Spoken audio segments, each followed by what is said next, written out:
बूढ़े भिखारी की अनोखी कहानी। एक गांव में एक भिखारी रहता था। वह हर रोज गांव के मुखिया के घर के दरवाजे के पास आकर भीख मांगता था। मुखिया हमेशा घर के बाहर आते ही उसे देखकर फिर जाया करता। कई बार उसके लिए गालियां भी बकता। वो कहता, तू जिंदा ही क्यों है? पूरी जिंदगी ऐसे ही भीख मांगेगा क्या? धरती का बोझ क्यों बना बैठा है? और कभी कभी उस भिखारी को गुस्से में वह धक्का भी मार दिया करता। यह मुखिया का अहंकार था, जो कि उसकी कड़वी बोली गई बातों में से दिखाई दे रहा था। मुखिया भूल गया था कि सामने जो रुका है वह भिखारी है, लेकिन वह एक इंसान भी है। हमें कोई अधिकार नहीं है कि हम किसी को ताने मारे या भला बुरा कहे। इतना कुछ हो जाने के बावजूद भिखारी के मुंह से सिर्फ यही निकलता कि भगवान तुम्हारे पापों को माफ़ करे। भिखारी के मुंह से हमेशा लोगों के लिए दुआ निकलती थी। एक बार मुखिया को धंधे में बड़ा नुकसान होने की खबर मिली। मुखिया बहुत परेशान था कि तभी उसके दरवाजे पर वही भिखारी आया। गुस्से में मुखिया ने उस भिखारी को पत्थर मारा। पत्थर लगने के कारण भिखारी का सर फूट गया और उसके सर से खून बहने लगा। फिर भी दर्द सहते हुए भिखारी ने इतना ही कहा, भगवान तुम्हारे पापों को माफ़ करे। भिखारी वहाँ से चला गया।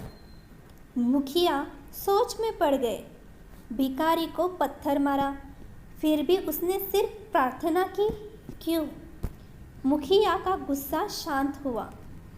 भिखारी का रहस्य जानने के लिए मुखिया ने भिखारी का पीछा करना शुरू कर दिया। भिखारी जहाँ जहाँ जाता, मुखिया उसके पीछे जाता। मुखिया ने देखा कि कोई उसको खाना देता, कोई उसको मारता, कोई अपमानित करता तो कोई गाली देता। इतना सब कुछ सहन करने के बावजूद भिखारी के मुंह से सिर्फ एक ही बात निकलती थी। लोग भिखारी के साथ चाहे जैसा व्यवहार करते, लेकिन भिखारी सबके लिए एक ही प्रार्थना करता, भगवान तुम्हारे पाप माफ़ करे। अब रात होने को आई थी। भिखारी अपने घर जाने के लिए लौटा। वो अपने घर पहुंच गया, लेकिन मुखिया अब भी उसका पीछा कर ही रहा था। एक पुरानी टूटी हुई खटिया पर एक बूढ़ी औरत लेटी हुई थी। काफ़ी कमज़ोर और बीमार लग रही थी। वह भिखारी की पत्नी थी। अपने पति को वापस आता देख वह खाट से उठ गई। पत्नी ने अपने पति के भीख वाले कटोरे में देखा। उसमें सिर्फ आधी बासी रोटी थी। उसे देखकर वह बोली, आज बस इतना ही मिला? और हाँ, आपके सर से खून निकल रहा है, ये चोट कैसे लगी? बूढ़ा भिखारी बोला, आज बस इतना ही मिला, किसी ने कुछ दिया ही नहीं। सब ने गालियाँ दी और एक ने पत्थर भी फेंका, इसीलिए मेरा सर फट गया। एक गहरी ठंडी सांस लेकर बूढ़ा भिखारी फिर से बोला, यह मेरे ही पापों का फल है। तुम्हें याद है, कुछ सालों पहले हम कितने अमीर थे? क्या कुछ नहीं था हमारे पास? हमारे पास हर चीज़ ज़रूरत से ज़्यादा थी, लेकिन हमने कभी दान नहीं किया। और उससे भी बुरा हमने उस अंधे भिखारी के साथ किया जो हमारे द्वार पर भीख मांगने आया करता था। बूढ़ी पत्नी की आंखों में आंसू आ गए।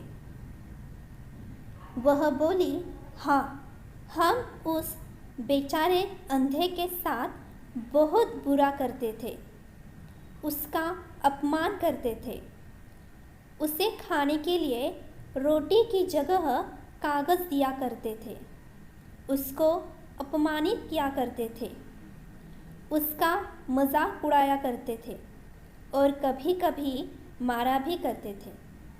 एक बार मैंने उसके मुंह पर मिट्टी भी फेंकी थी और वह हमेशा दुखी होकर यही कहता कि भगवान तुम्हें तुम्हारे किए की सज़ा देगा, भगवान तुम्हारे पापों की सज़ा ज़रूर देगा। उसका श्राप सच हुआ और हम इस दुख भरी जिंदगी में आ गए। भिखारी बोला, हाँ, उसका श्राप सच हुआ, इसलिए मैं किसी को बद्दुआ नहीं देता, चाहे कोई मेरे साथ कैसा भी बर्ताव करे। मैं हमेशा उसके लिए प्रार्थना करता हूँ।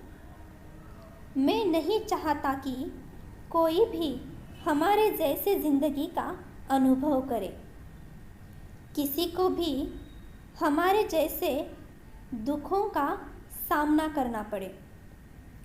वो नहीं जानते कि वह कितना बड़ा पाप कर रहे हैं, इसलिए अनजाने में हुए पाप की ऐसी सज़ा किसी को भी मिले ना मिले। मैं नहीं चाहता। मुखिया वहीं पर छुपकर यह सारी बातें सुन रहा था। अब उसे सब कुछ समझ में आ गया था। भिखारी और उसकी पत्नी ने वह आधी रोटी मिल बांट कर खाई और भगवान को धन्यवाद बोलकर सो गए। अगले दिन वही भिखारी फिर से भीख मांगने गया। मुखिया के घर के पास जाते ही मुखिया ने पहले से गरम रोटियां उसके लिए निकाल कर रखी थी। उसे देते हुए मुखिया विनम्रता से बोला, माफ़ कर दीजिए बाबा, मुझसे बहुत बड़ी गलती हो गई। यह सुनने के बाद फिर से भिखारी के मुंह से बस एक ही बात निकली। बूढ़ा भिखारी बोला, भगवान तेरा भला करे। इतना कहकर वह आगे निकल गया। दोस्तों, इस कहानी से सीखने के लिए बहुत कुछ है।